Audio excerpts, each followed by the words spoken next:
Knitting ribbing. To knit ribbing, you'll need to make sure that your yarn is always in the correct position. I'm knitting my next 2 stitches, so the yarn is at the back of my work.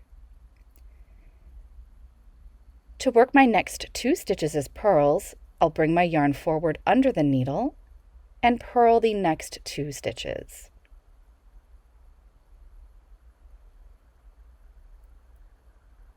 Once I've purled these stitches, I'll return my yarn to the back of the work under the needle.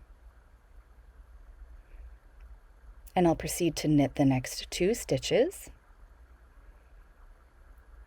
after which I will reposition my yarn to the front of my work so that I may purl the next 2 stitches.